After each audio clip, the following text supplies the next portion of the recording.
did not like Deadpool and Wolverine. I did not think it was a good movie or a good tribute to Fox's X-Men. And let me explain why. But first, I want to talk about the first two Deadpool movies. Now, in terms of Deadpool 1, I don't really like this movie. I don't think it's that funny. It's very bland visually. It has some good action scenes, but that's really it. It's more of like a 6 out of 10. The sequel, I think, is much better. Deadpool 2 just works better as a movie. Its story is much better. The jokes are much funnier in this one. There is still lows, but I think the highs are much higher than the first one. The action has definitely improved. Getting the John Wick director definitely helped. And I think Deadpool just works really well when he has a group of people to bounce off of. I think Deadpool just completely working alone doesn't really help. But now it's time to talk about Deadpool and Wolverine. First of all is the story. The story in this movie is terrible. They add more multiverse rules and anchor beings, which just adds more complicated things that writers have to work with when writing for Marvel movies now. The main plot mostly takes place in the very bland Void, which for some reason has a forest now. There's one scene that they put in the trailer that I want to talk about, and I want you to listen to this. You look ridiculous. People have waited decades for this fight. It's not gonna be easy. Baby knife, you shoot the double, you take him down. Side control, then full mount, and you ground and pound till he makes no sound because he's dead. Shut the fuck up. Oh my god. First of all, why does Deadpool say people have been waiting decades for this fight? Wolverine and Sabretooth have fought before in 2 different movies. Also, what is the sound mixing in this? It's not gonna be easy. Baby knife, you shoot the double. It doesn't just sound like this in the trailer. It sounds like that in the movie. Was Ryan Reynolds even on set? Because this sounds like 4 different lines that have been smushed together into one. And that's what I thought when I first saw this trailer, but no. That's how it sounds in the movie. And this isn't just the problem with this scene. This happens multiple times in the movie with this very obvious and off-putting ad-libbing from Ryan Reynolds especially. Cassandra Nova is also a pretty bland villain. Like, she's really just kind of a mustache-twirling villain and doesn't really have any motivation and is just in the movie to forward the plot by a little bit. The movie is also painfully unfunny. I didn't really like the first 2 movies all that much in terms of comedy. I just don't think Ryan Reynolds' sense of humor really works with me. But God, is this movie just the least funny out of all 3. Like, there's multiple cancel culture jokes in this. Is that it?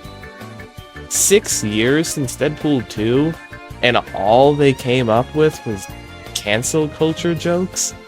There is also just outdated references, like a Will Smith slap joke in the year 2024. There is also hardly if any of Deadpool's supporting cast in this movie.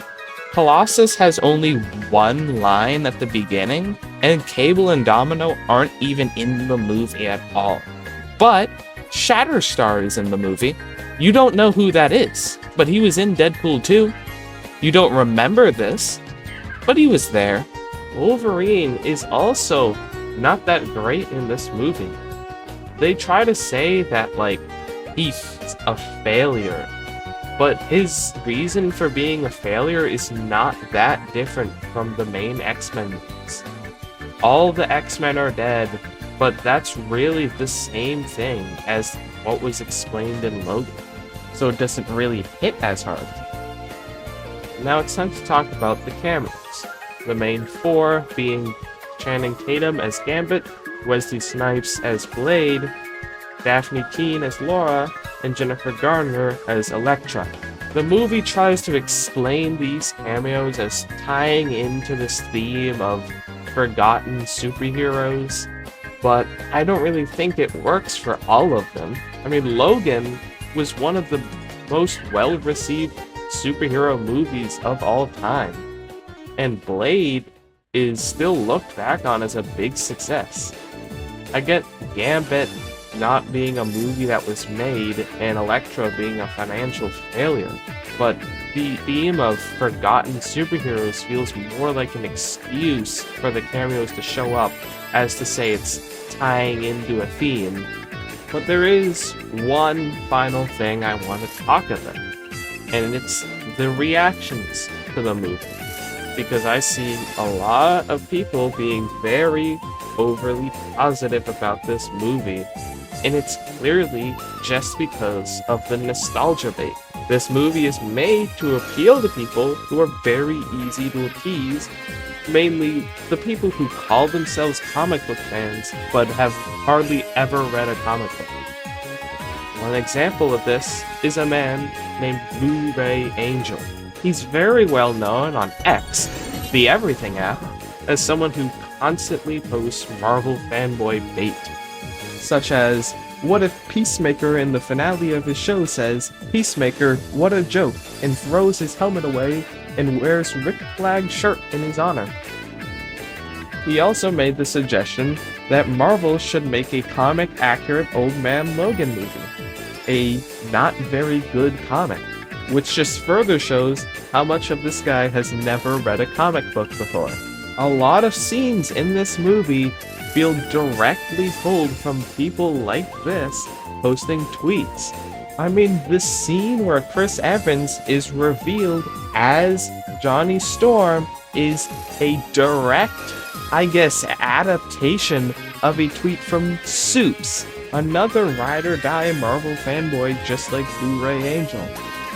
And the movie ends with a montage of behind-the-scenes moments from all the other X-Men movies to say that this is a tribute to those.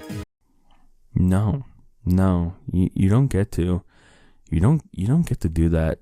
I mean, it's a nice tribute, but like, is this really the definitive final X-Men movie?